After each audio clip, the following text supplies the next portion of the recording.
Tuan-tuan, kita sayang Nabi berbeza dengan para sahabat. Kita sayang Nabi, tuan-tuan, pada tarikh tertentu. Ma'al hijrah, maka kita ingat Nabi. Maulud Nabi, kita ingat Nabi. Isra' Mi'raj, kita ingat Nabi. Bila datang Ramadan, kita selawat dekat Nabi. Ataupun kita ingat Nabi pada hari Jumaat, bila khatib kata innallaha wa malaikatahu yusalluna 'alan nabi ya ayyuhalladzina amanu sallu 'alaihi wa sallimu taslima. Tu pun kalau orang faham, mereka akan Allahumma salli 'ala Muhammad. Tapi sahabat ingat Nabi berbeza dengan kita. Ada seorang sahabat, namanya siapa tuan-tuan? Abu Bakar As-Siddiq, Sayyidina Abu Bakar. Dia ingat Nabi bukan ingat macam kita. Dia ingat Nabi ni tuan-tuan, dalam hatinya Nabi Muhammad sallallahu alaihi wasallam. Bila Nabi meninggal tuan-tuan, dia ingat Nabi. Dia pergi jumpa anaknya Sayyidatina Aisyah. Dia pergi rumah Aisyah, dia tanya, "Wahai Aisyah, apa amalan Nabi buat aku tak buat?" Kita beza tuan-tuan, apa yang Nabi buat aku tak payah buat. Itu beza kita. Apa yang Nabi buat wahai Aisyah, aku tak buat lagi wahai Aisyah, cuba bagi tahu. Aisyah termenung. "Bapa, apa yang bapa buat itulah sunnah Nabi." Esok dia datang pula, "Aisyah, cuba bagi tahu apa yang Nabi buat aku tak buat." Aisyah termenung. "Bapa, apa yang bapa buat itu Nabi buat, apa yang Nabi buat itu bapa buat." Esok datang lagi, "Aisyah, cuba kau fikir, mungkin ada lagi." Aisyah kata, "Ada. Di hujung pekan Yahudi ini, di pekan Madinah ini, ada seorang Yahudi. Bapa, Yahudi ini mata buta. Walaupun matanya buta, dia benci Nabi, dia hina Nabi, dia tak suka Nabi, dia kata Nabi macam-macam." Orang hina kita tuan-tuan berbeza dengan Nabi. Nabi orang hina dia, orang kutuk dia. Dia kata lepas sembahyang subuh, Nabi akan bawa makanan di dalam satu pinggan. Dia pergi cari Yahudi yang hina ni, dia ambil makanan, dia suap mulut Yahudi ni. Tuan-tuan sanggup? Orang hina kita, orang kutuk kita, tak sanggup. Saya pun tak sanggup. Tambah tuan-tuan, lagi tak sanggup. Nabi ambil makanan suap. Kita kalau perempuan, orang gaduh sebelah rumah, kita sanggup suap makanan. Kalau boleh kita bubuh najis depan rumah dia. Ataupun kalau kita nak buat baik dengan jiran sebelah yang gaduh, kita bagi bihun goreng, kita akan minta balasan. "Aku bagi bihun goreng aku banyak udang." Nanti dia balas mi goreng, mi kuah. Kita bagi bihun goreng, kita nak balasan tuan-tuan, walaupun kita gaduh dengan dia. Kita bagi bihun goreng banyak udang, kita nak nanti dia balas hebat. Tiba-tiba dia balas cucur udang. Tengok-tengok udang pun tak ada, kita komplain. "Aku bagi bihun goreng udang banyak, cucur udang pun tak ada." Saya nak tanya, kalau cucur udang tak ada, cucur badak ada, cucur kodok ada. Kodok duduk di atas pakai tak makan tuan-tuan. Nabi ni orang hina, dia ambil makanan suap mulut Yahudi ni. Yang ni bapak tak buat. Esok selepas subuh seperti biasa, Sayyidina Abu Bakar bawa makanan, nak amal sunnah Nabi. Rupanya Yahudi tu tak tahu kata Nabi mati tuan-tuan. Dia hina Nabi, dia kutuk Nabi, dia caci Nabi, dia kata Nabi macam-macam. Sayyidina Abu Bakar seperti biasa ambil makanan, suap mulut Yahudi tersebut. Bila suap Yahudi tadi, dia nak kunyah tak boleh, tiba-tiba dia ludah, kata, depan Sayyidina Abu Bakar. Abu Bakar kata, "Pakcik, kenapa luah makanan yang saya suap?" Yahudi tu kata apa? "Kamu bukanlah lelaki yang selalu menyuap makanan ke mulut aku." Rupanya Yahudi tu tahu. Abu Bakar kata, "Tidak pakcik, saya lah lelaki tersebut yang suap makanan ke mulut pakcik." "Tidak," dia kata, "lelaki yang selalu suap makanan ke mulut aku, seorang yang prihatin dan berhemah. Sebelum dia nak suap makanan, dia akan lenyek makanan sampai hancur. Kemudian dia ambil air, dia tuang, dia lenyek makanan yang hancur itu sampai lembut. Dia ambil makanan, dia suap mulut aku, sebab aku tak ada gigi." Orang utara kata, "Aku kepam-kepam, aku telan." "Kamu tidak, kamu suap seketul-seketul. Aku nak telan pun tak boleh." Mana lelaki tersebut? Sayyidina Abu Bakar ni bila dia nak sebut Muhammad kekasih dia sebut, "Pakcik, lelaki tu dah tak ada. Yahudi kata tak ada, pergi mana? Dia nak sebut Muhammad, tak boleh. Muhammad kekasih dia. Kita Muhammad biasa dah. Muhammad kekasih dia. Pakcik, lelaki tu dah meninggal. Meninggal? Siapa lelaki tersebut? Pakcik, lelaki itulah yang suap makanan ke mulut pakcik. Aku tahu dah siapa dia. Pakcik, lelaki itulah yang pakcik hina dia, pakcik kutuk dia, pakcik caci dia. Dialah Muhammad Rasulullah. Menangis Yahudi itu. Apakah lelaki yang ku hina, ku kutuk? Diakah Muhammad? Ya pakcik, dialah Muhammad Rasulullah. Tuh Yahudi itu kata, wahai saudara, ajarkan aku ajaran Muhammad. Aku dah ikut dia. Orang amal sunnah Nabi, tuan-tuan. Walaupun Nabi dah meninggal, Tuhan buka pintu hidayah untuk seorang lelaki Yahudi masuk Islam. Kita sayang Nabi berbeza. Bila datang Ma'al Hijrah, barulah kita ingat Nabi. Kita masa tu setiap masjid, setiap surau sebut tentang Nabi. Itu beza kita. Ada seorang sahabat lagi, nama apa tuan-tuan? Sayyidina Bilal bin Rabah. Bilal bin Rabah ni tuan-tuan, dia azan tak sedap. Dia abad azan biasa aja. Allahu Akbar, Allahu Akbar. Tentu aja. Beza dengan di Madinah dengan di Mekah. Memang azan sekarang ni azan yang agak sedap silah, mendayu-dayu. Macam kita takbir hari raya, di Mekah takbir biasa aja. Allahu Akbar, Allahu Akbar, Allahu Akbar, walillahil hamd. Tak sedap. Malaysia mereka buat dalam bentuk nahwan. Allahu Akbar, Allahu Akbar, Allahu Akbar. Nahwan.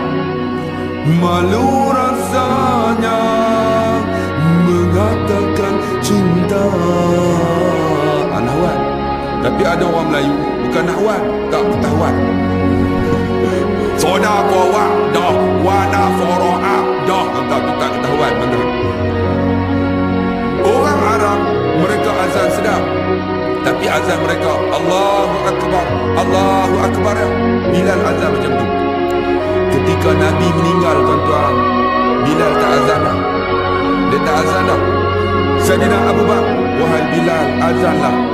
Bilal kata apa? Aku bukan Bilal untuk kamu, bukan muazzin untuk kamu. Aku muazzin Rasulullah. Datang Sayyidina Umar, Bilal sudah berada di Damsyik, kuburnya di Damsyik tuan-tuan. Mereka letak di ujung aja tuan-tuan. Walaupun dia di antara sahabat Nabi, saya pergi ziarah tuan-tuan. Sebab di Damsyik tu banyak orang Syiah. Mereka mengutamakan Ahlul Bait. Semua di bawah keturunan Muawiyah Abi Sufyan. Hebat-hebat dia buat masjid tuan-tuan. Bilal tuan-tuan duduk penjuru aja kubur. Apa pergi tahulah. Muawiyah tuan-tuan, mereka masukkan zinc sampah dalam kuburnya.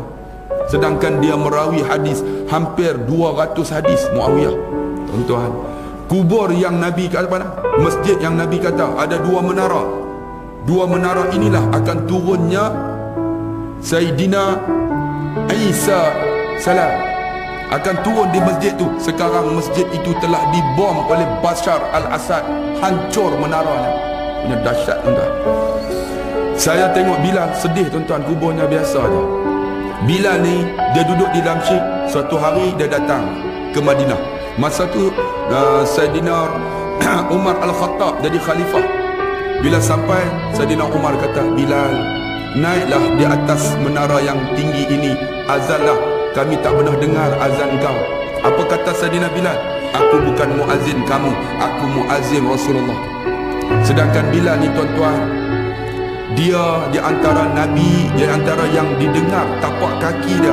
Nabi SAW dengar tapak kaki dia di syurga Allah. Bila ditanya, ya Bilal, kenapa aku dengar tapak kaki kamu di syurga? Tapak kasut dia. Bilal kata apa? Aku tak ada amalan yang hebat, cuma aku akan ambil wudu. Ambil waktu maghrib, wudu aku tahan sampai subuh. Aku ambil pula selepas subuh, akan tahan sampai maghrib. Sehari 2 kali ya. Kita ambil wudu nak kentut selalu. Itu beza kita. Tu pun kita rasa aku ni ahli syurga dah ni. Itu beza kita. Bila ni dia kata aku bukan muazzin kamu, tiba-tiba datang 2 cucu Nabi, pegang Hasan dan Husin. Hasan dan Husin ni tuan-tuan, mukanya seiras Nabi. Bila tengok muka Hasan Husin, banyak sahabat menangis. Di antara lagi yang muka sama dengan Nabi ialah Abu Sufyan bin Haris, yang mana Abu Sufyan ni lahir sama tahun dengan Nabi, umur pun sama, disusu pun sama, dan dia di antara sahabat yang sangat rapat dengan Nabi sebelum Islam. Tapi bila Islam, dia berpisah dengan Nabi, menjadi penentang kepada Nabi. Muka lebih kurang Nabi, sama dengan cucu Hasan dan Husin. Pegang baju Bilal. Pakcik Bilal, lebih kurang macam itulah. Lama tak dengar suara pakcik. Pakcik lah yang azan ketika Nabi, ketika Rasulullah ada. Pakcik azan lah. Apa kata Bilal? Kalaulah engkau bukan cucu Rasulullah, aku takkan penuhi permintaan kamu. Oleh kerana engkau cucu Rasulullah, aku Bilal, aku azan. Dia naik lah. Ketika dia naik, dia sebut Allahu Akbar, Allahu Akbar. Orang dengar, semua menangis. Semua menangis. Sayyidina Umar menangis, para sahabat menangis. Sebab apa? Bila dengar suara Bilal, nampak macam tapak kaki Rasulullah keluar daripada rumahnya. Tak nak masuk Masjid Nabawi. Bila dia sebut Asyhadu an la ilaha illallah, semua menangis. Tetapi ketika dia nak sebut Muhammad Rasulullah, dia tak boleh. Asyhadu anna Muhammad, dia tak boleh sebut.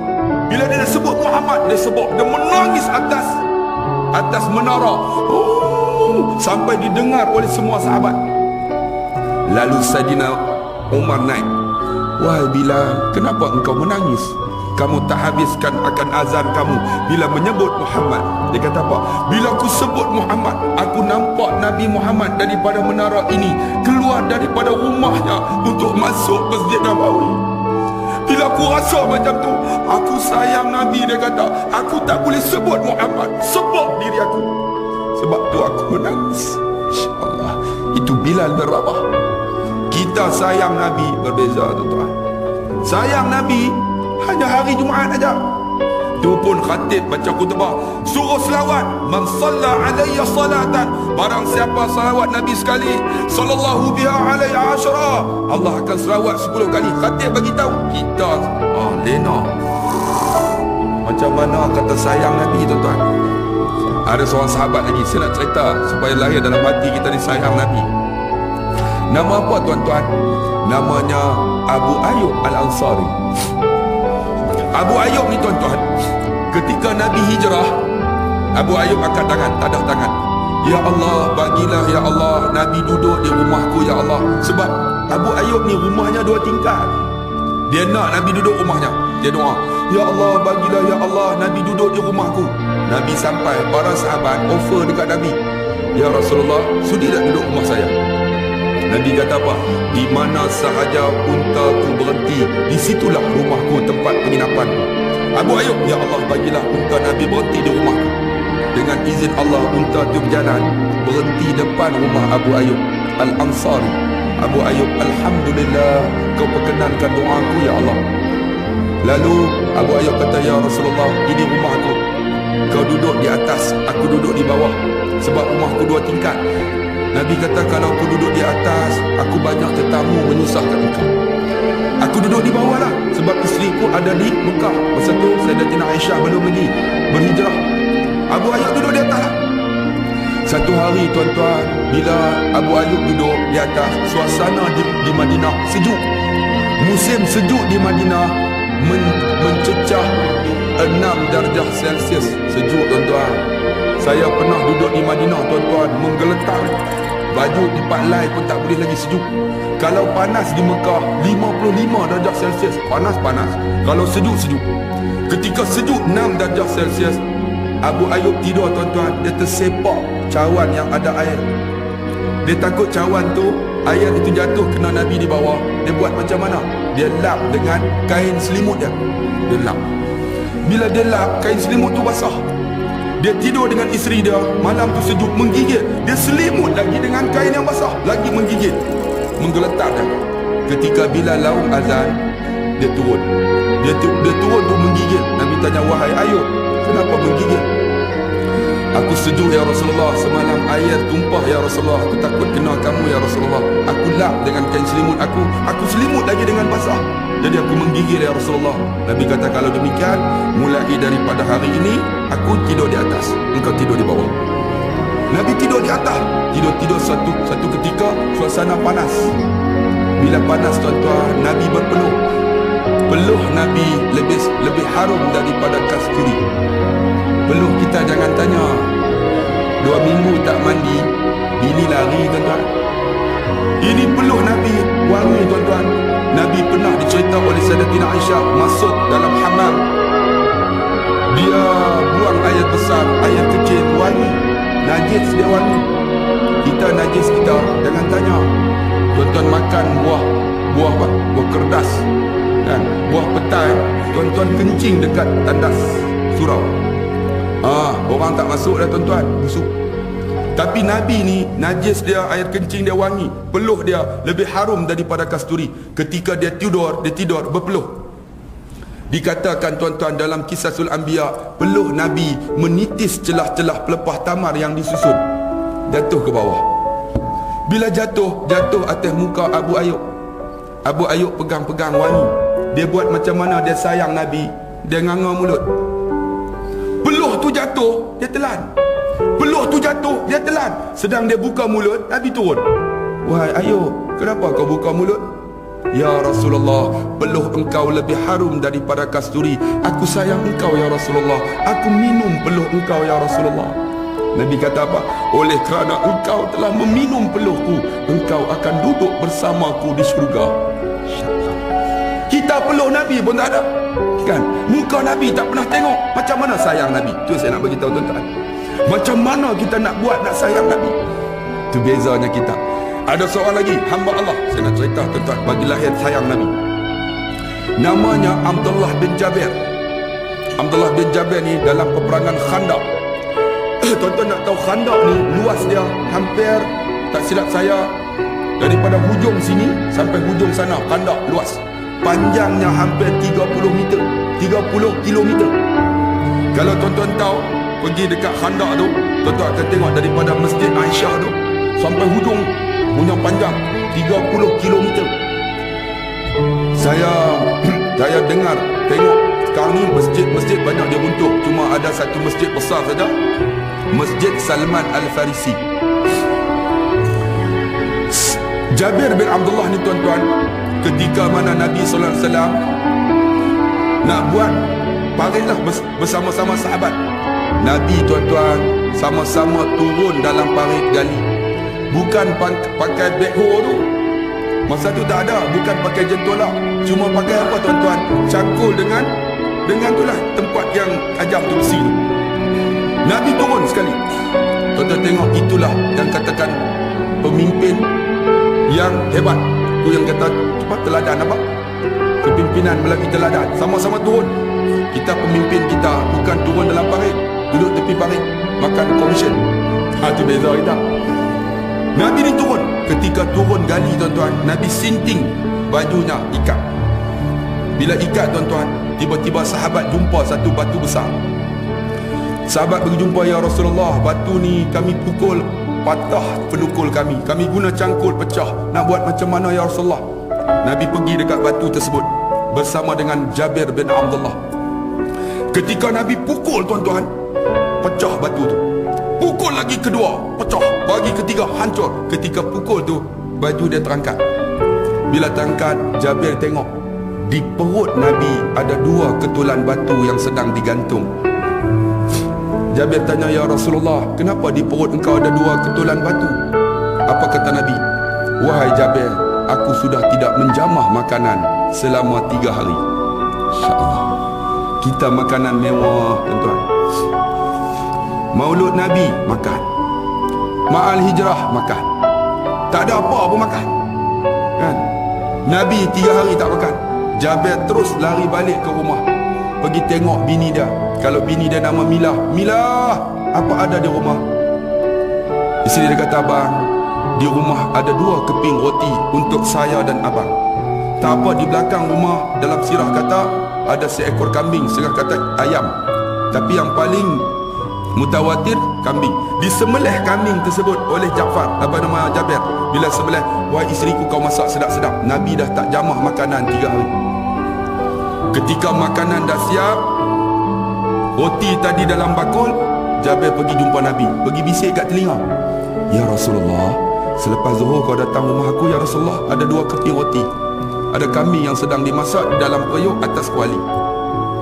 Atas lah dapur, dalam kuali. Tiba-tiba Nabi naik tempat tinggi.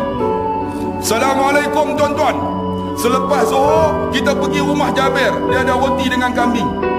Jabir muka pucat. Dalam hati dia, orang utara, mampu aku dia tak. Jabir lari balik. Dalam kisah kata 1000 orang, tuan-tuan. 1000 orang, bukan 40 orang. Jabir lari ni, tengok-tengok isteri dia, mampu kita Mila.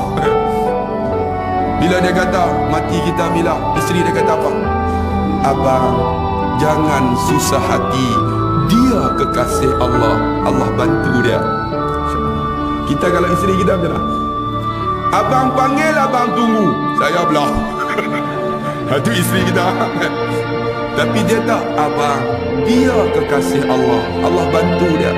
InsyaAllah. Itu beza tuan-tuan. Hebat seorang suami kerana isteri. Isterilah penawar hati kita. Tuan-tuan, kalau isteri kita tak semayang, lama-lama kita pun tak semayang, tuan. Kalau isteri kita tak semayang, anak kita pun tak semayang nanti. Sebab tu hebat seorang suami kerana isteri. Dia pun tunggu, ya Allah, takut ni, dalam hati ni memang dia kekasih Allah, tapi 2 keping roti 1000 orang ni, kambing ni keton. Tiba-tiba Nabi datang. Ya Jabir, mana kambing? Dalam kuali, masih atas periuk, atas api. Mana roti? Dalam bakul. Ya Rasulullah, jangan kau angkat, jangan kau buka bakul. Nabi panggil seorang-seorang, Nabi ambil roti, Nabi cedok kambing bagi. Semua dah makan, Nabi makan. Nabi kata, wahai Jabir tuan rumah, ini giliran kau. Jabir dalam hati dah, mungkin tak ada apa dah tuan-tuan. Tiba-tiba dia buka-buka, tengok-tengok 2 keping roti dalam bakul, tak luar sedikit pun. Kambing masih dalam periuk, dalam atas api, penuh lagi. Dia pergi duduk depan Nabi. Dalam sirah kata bertemu lututnya dengan lutut Nabi. Dia pegang tangan Nabi, dia cium. Dia kata apa? Ya Rasulullah, kalau bukti macam ini, aku tak yakin lagi engkau Rasulullah. Siapa aku ya Rasulullah? Kita ni tuan-tuan cerita tentang Nabi, perjuangan Nabi, sirah Nabi, tapi kita tak yakin lagi tuan-tuan dengan apa yang Nabi bawa. Itu beza kita. Macam mana kita nak dapat syafaat Nabi tuan-tuan? Saya cerita lagi tuan-tuan. Ada seorang sahabat lagi, namanya apa tuan-tuan? Sahabat ini namanya Salman Al-Farisi. Salman ni ialah anak muda keturunan raja di Parsi, anak raja. Walaupun dia anak raja tuan-tuan, tapi dia suka berkawan dengan pendeta-pendeta Yahudi.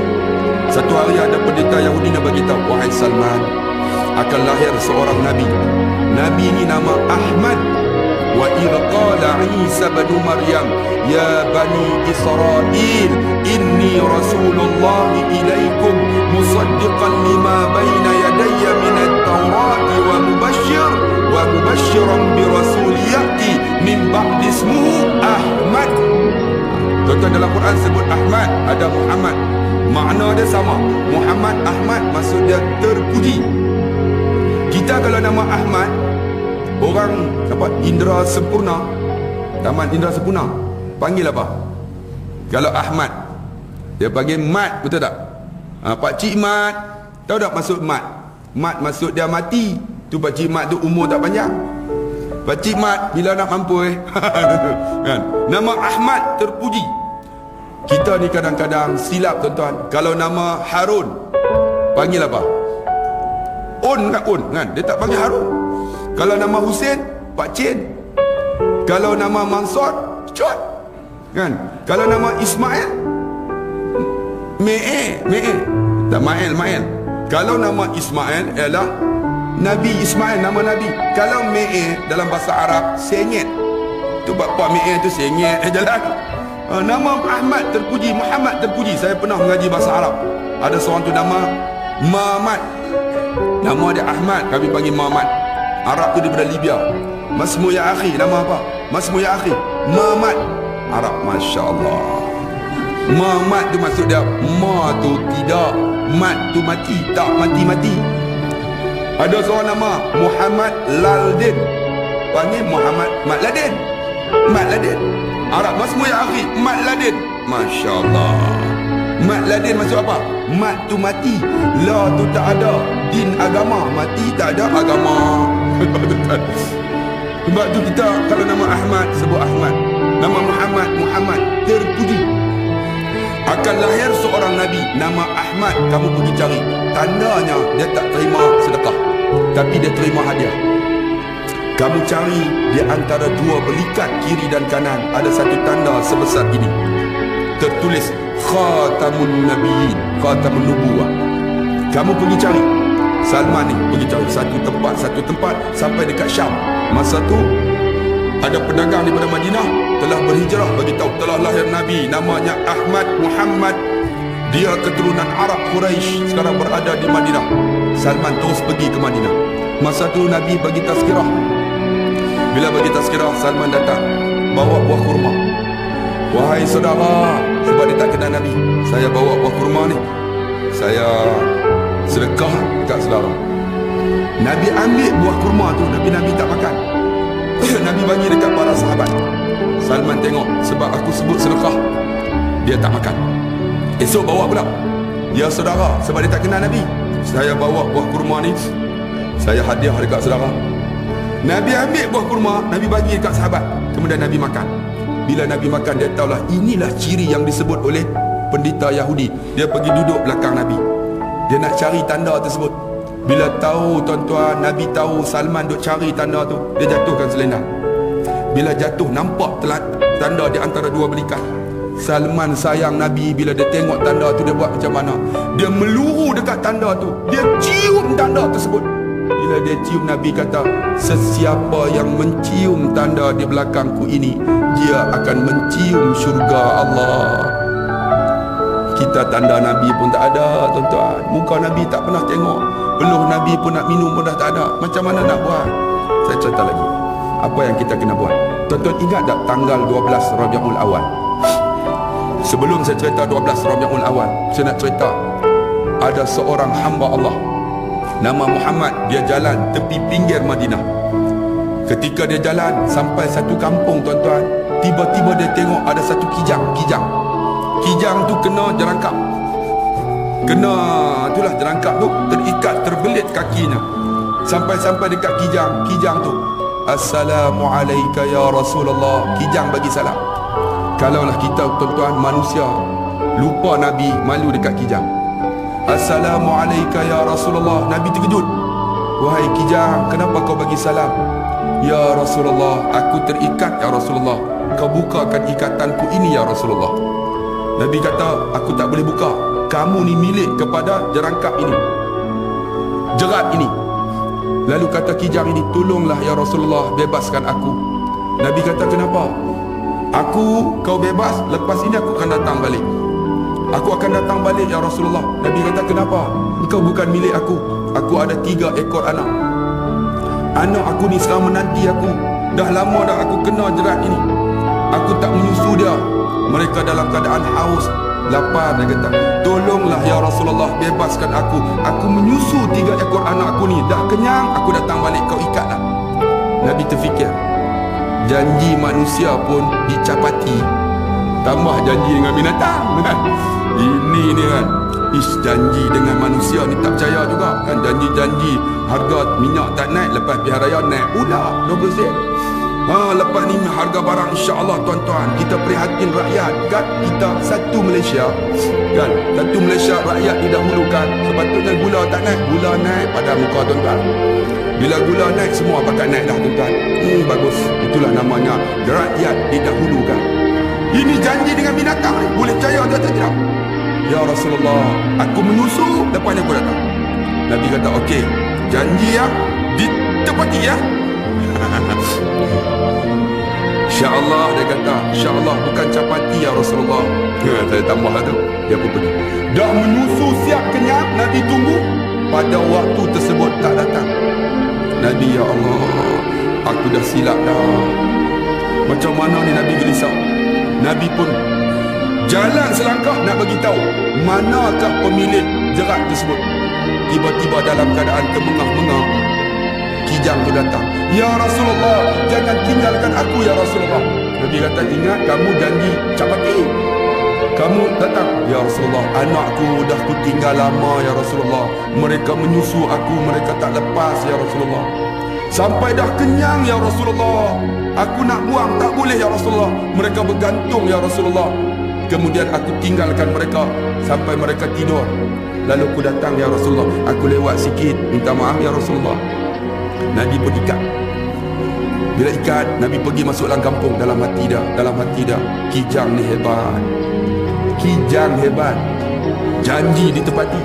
Kita ni tak tepati, teruk pada kijang. Tuan-tuan, pergi tuan-tuan dalam kampung tu, mana siapakah pemilik jerat di hujung kampung ini? Seorang anak muda. Saya ya Rasulullah, jerat kamu telah kena satu kijang yang besar dan cantik. Pergi tengok.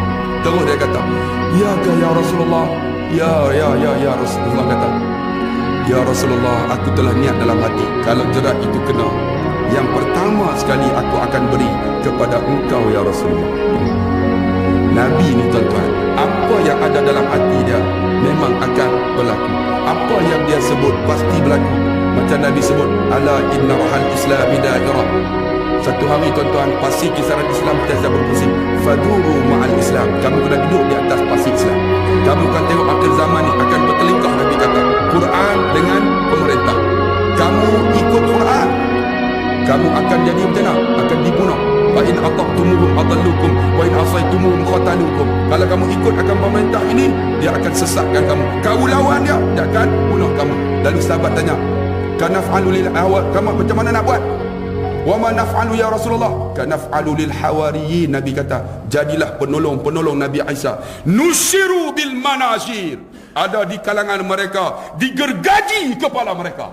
Wa hummilu alal khasham, diikat di tiang salib, disalib di dada-dada dan kepala mereka. Lalu mereka berkata, mautum fi ta'atillah, mati dalam keadaan taat kepada Allah, khairun min hayatin fi maksiatillah, lebih baik daripada hidup derhaka kepada Allah. Tuan-tuan tengok, Nabi janji ni akan berlaku peristiwa ni tuan-tuan. Yakin tak yakin janji Nabi. Nabi kata, wahai anak muda, terima kasih kerana bagikan kijang ini. Kemudian dia pergi kat kijang tu, dia lepas. Kijang tu kata apa?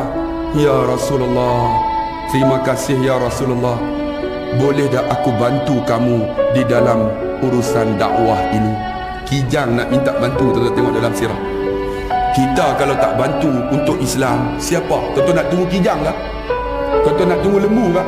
Tuan-tuan nak tunggu siapa? Kita tuan-tuan, yang dikatakan manusia. Kita tuan-tuan manusia, patut nak bantu. Kijang pun sayang Nabi tuan-tuan, tapi kita kadang-kadang lupa Nabi tuan-tuan. Allahu Akbar. Ada satu kisah lagi. Saya bawa ada seorang hamba Allah tuan-tuan masuk dalam Masjid Nabawi, Babus Salam. Bila masuk-masuk, saya kata, pakcik nampak dah tiang dekat dengan mihrab Nabi, ada satu tiang. Tiang tu nama Mukhalaqah. Tiang ni tuan-tuan, ketika Nabi baca khutbah, Nabi akan bersandar dekat tiang tersebut, tiang batang kurma. Satu hari tuan-tuan datang seorang perempuan. Ya Rasulullah, perempuan ni kaya, boleh tidak aku nak buat satu membar yang cantik untuk kamu? Nabi kata silakan. Bila dah siap buat membar ni tuan-tuan, tiang yang batang kurma tadi sahabat letak tepi. Tiba-tiba Nabi naik baca khutbah tuan-tuan hari Jumaat. Nabi Assalamualaikum warahmatullahi wabarakatuh. Tiba-tiba terdengar orang menangis, macam budak-budak. Nabi pun cari siapa yang menangis. Tak ada budak pun. Sahabat pun cari, mana budak? Rupanya yang menangis tu tiang tersebut. Nabi turun tuan-tuan, Nabi pegang tiang. Wahai batang kurma, kenapa engkau menangis? Ya Rasulullah, kau dah ada membar baru, kau buang aku tepi ya Rasulullah. Kau tak sayang aku kah ya Rasulullah? Batang kurma sayang Nabi. Nabi kata, wahai batang kurma, mau atau tidak aku bagi kamu dua pilihan. Apa dia? Yang pertama, aku doa kamu supaya kamu hidup di dunia, ataupun aku doa kamu supaya kamu mati dan hidup di syurga. Apa kata batang kurma ni? Ya Rasulullah, kalau kau doa aku hidup di dunia, engkau akan mati ya Rasulullah, aku akan berpisah dengan kau. Doakan aku mati ya Rasulullah, supaya aku akan jadi pohon kurma di syurga. Aku sayang engkau ya Rasulullah. InsyaAllah. Batang kurma sayang Nabi. Kita umat Nabi Muhammad, sebut Nabi pun tak ada apa. Sedangkan wama arsalnaka illa rahmatan lil alamin, tidak kami utus Muhammad kecuali Muhammad rahmat sekalian alam. Tuan-tuan cuba dengar cerita ini. Tanggal 12 Rabiul Awal, 12 Rabiul Awal tuan-tuan, supaya lahir dalam hati kita sayang Nabi tuan-tuan. 12 Rabiul Awal hari kelahiran Nabi, tapi sebenarnya 12 Rabiul Awal hari kematian Nabi. Saya nak cerita tuan-tuan. Walaupun cerita ini diambil satu riwayat saja, tapi ambil iktibar. Ketika mana pagi Isnin 12 Rabiul Awal, Bilal melaungkan azan. Bila dah laung azan, Nabi ni bagi tahu dekat anaknya Fatimah, wahai Fatimah, hari ni aku tak mampu lagi pergi ke masjid, aku uzur. Kau bagi tahu Bilal, lantiklah salah seorang daripada sahabat jadi imam. Fatimah pun bergegas sebab rumah Nabi 50 meter aja daripada masjid, dekat aja tuan-tuan. Fatimah bagi tahu, nak bagi tahu Bilal tuan-tuan. Salman dengan Sayyidina Ali dalam kisah kata bangun, terus pergi rumah Nabi. Bila terus pergi rumah Nabi, mereka angkat Nabi, tak tanya dah, wah bawa ke masjid. Tuan-tuan tengok Nabi uzur pun pergi masjid. Kita kadang-kadang sakit bisul pun tak datang kan, demam sikit pun tak datang, tak sakit pun tak datang, tambah sakit tuan-tuan.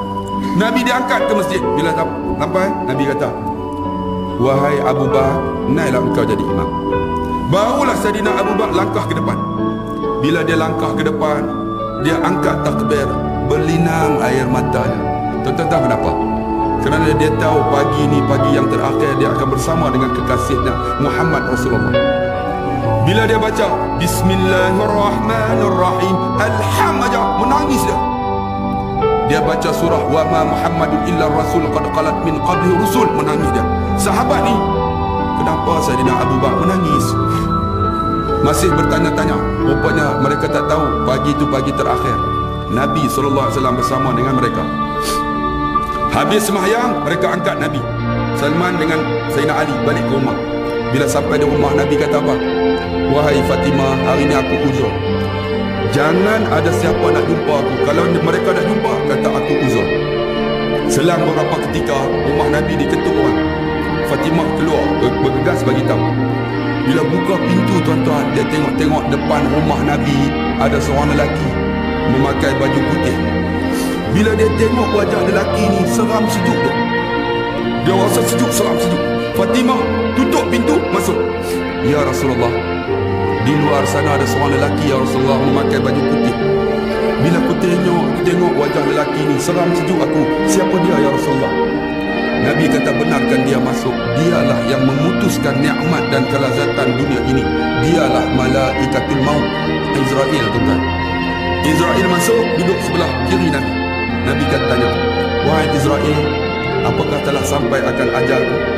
Israel kata apa? Aku telah mencari akan umurmu. Pagi ini pagi yang terakhir untuk kamu ya Rasulullah. Lalu Nabi kata, wahai Israel, mana Jibril alaihissalam yang sentiasa bersama denganku ketika susah, ketika senang bersama denganku? Jibril daripada langit ketujuh turun menyerupai seorang lelaki duduk sebelah kanan Nabi. Aku di sini ya Rasulullah. Lalu Nabi kata, wahai Jibril, kenapa engkau tidak bersama denganku di saat kematianku? Lalu Jibril kata, ya Rasulullah, aku tak mampu nak tengok ya Rasulullah saat kematian kamu ya Rasulullah. Nabi kata, tidakkah aku kekasih Allah? Apakah mati ni sakit ya Rasulullah? Ya Jibril. Jibril kata apa? Walaupun engkau kekasih Allah, mati ni sakit ya Rasulullah. Saya nak tanya lah tuan-tuan, tuan-tuan kekasih Allah kan? Tuan-tuan Habibullah kan? Khalilullah kan? Kita makhluk biasa yang melakukan dosa dan maksiat. Cuba renung tengok bagaimana saat kematian itu. Lalu Nabi kata, wahai Israel, apa aku perolehi bila aku mati? Maka Jibril kata, engkau yang pertama masuk syurga. Engkau akan dinanti roh kamu oleh para malaikat sampai ke langit untuk bertemu dengan Allah. Engkau akan bagi syafaat kepada umatmu, disebut satu-satu. Nabi kata, kalau demikian, wahai Jibril, bagaimana dengan umatku? Nabi kata, tengok nak mati pun ingat kita. Kita ni umur 40 tahun tuan-tuan. Selawat ingat Nabi pun tidak. Lalu Nabi kata, dan Jibril kata, umat kamu yang pertama masuk surga, ada masuk surga tanpa hisab, engkau yang bagi syafaat. Disebut satu-satu. Nabi kata, kalau demikian, wahai Israel, ambillah nyawa aku. Ditarik nyawa Nabi, tuan-tuan, disebut dalam kisah, dalam kitab, daripada hujung kakinya. Bila ditarik, Nabi kekasih Allah, tuan-tuan, ditarik dalam keadaan yang lemah lembut, perlahan saja. Bila ditarik sampai di lututnya, Nabi kuatkan suara, Allah, ya Israel, mudahkan aku kekasih Allah. Menangis dalam kitab kata Israel dengan Jibril, ya Rasulullah, kami tahu engkau kekasih Allah, ini paling mudah ya Rasulullah, tak ada lagi ya Rasulullah. Saya nak tanya tuan-tuan, hebat sangatkah kita tuan-tuan? Hebat sangatkah amalan kita? Hebat sangatkah sedekah kita, puasa kita, zakat kita, kebaikan kita ni boleh cover ke nak mati ni tuan-tuan? Cuba renung tengok. Lalu Nabi kata, kalau demikian wahai Israel, ambil nyawaku. Ditarik nyawa Nabi ni daripada lutut sampai ke pusatnya. Nabi kuatkan suara, Allah, ya Israel, mudahkan aku kekasih Allah. Menangis Israel ni, ya Rasulullah, aku tahu kau kekasih Allah, ini paling mudah ya Rasulullah. Lalu Nabi kata, kalau macam ini, ambillah nyawaku. Ditarik nyawa Nabi sampai ke dada ni. Inilah yang disebut ghargharah. Dalam Quran kata, kalla, ketahuilah, iza balagati taraqi, ketika nyawa sampai halqum, wa khilaman, katakan kepada orang yang nak mati, Rab, siapa boleh tolong kamu? Wa dhanna annahu al-firaq, siapa pun tak boleh tolong tuan-tuan. Nyawa sampai di sini dalam keadaan nazak, Nabi kata, Allah, ya Israel, mudahkan aku kekasih Allah. Lalu kata Israel, aku tahu kau kekasih Allah, ini paling mudah ya Rasulullah. Lalu Nabi kata, wahai Jibril, aku kekasih Allah menghadapi saat kematian yang cukup memeritkan. Bagaimana umatku? Nabi kata. Lalu Nabi kata, wahai Israel, boleh atau tidak kau letakkan sakit mati aku ini? Kau letakkan sakit mati umatku, semua daripada aku sampai akhir zaman, kau letakkan kepada aku, wahai Israel, supaya aku sakit. Mereka tidak. Apa kata Israel? Ya Rasulullah, aku tak boleh tolong ya Rasulullah, umatmu bergantung dengan amalannya. Tuan-tuan, Nabi tak boleh tolong tuan-tuan, amalan kita. Apa amalan kita? Hebat sangat tak? Tuan-tuan bayang tengok. Lalu Nabi kata, kalau demikian, tapi dia kata, umat kamu di antaranya ada yang masuk syurga, kamu bagi syafaat. Nabi pun tenang. Kalau demikian, ambillah nyawaku. Ditarik nyawa Nabi ni sampai dekat halqum ni. Ketika sampai sini tuan-tuan, dah tak guna dah tuan-tuan. Kita sebelum nyawa sampai dekat sini, nak buat apa sekarang? Sementara tangan boleh angkat, nak sedekah tangan. Sementara mulut boleh bercakap, nak zikir sekarang. Sementara mulut boleh lagi berbicara, nak baca Quran sekarang. Sementara mata ni tuan-tuan boleh melihat, menangislah tuan-tuan kalau ada dosa. Sementara kaki boleh berjalan, datanglah rumah Allah tuan-tuan. Bila dah sampai sini, Nabi pun sebut lagi. Apa Nabi kata tuan-tuan? Cuba tuan-tuan dengar. Nabi dah nak mati dah. Nabi kata, ummati umatku. Nabi kata, ummati umatku, ummati umatku. Salah, salah, salah, nisa hukum, nisa hukum. Jaga sembahyang, jaga perempuan-perempuan kamu. Lalu rohnya ditarik keluar melalui ubun-ubunnya. Maka tersebarlah haruman kasturi yang tak dapat dicium oleh manusia dan jin. Itulah Nabi kekasih Allah. Naiklah rohnya ke langit untuk bertemu dengan Tuhan sekalian alam, Rabbul Jalil ini. Tuan-tuan 12 Rabiul Awal. Cuba tuan-tuan renung, bagaimana saat kematian kita?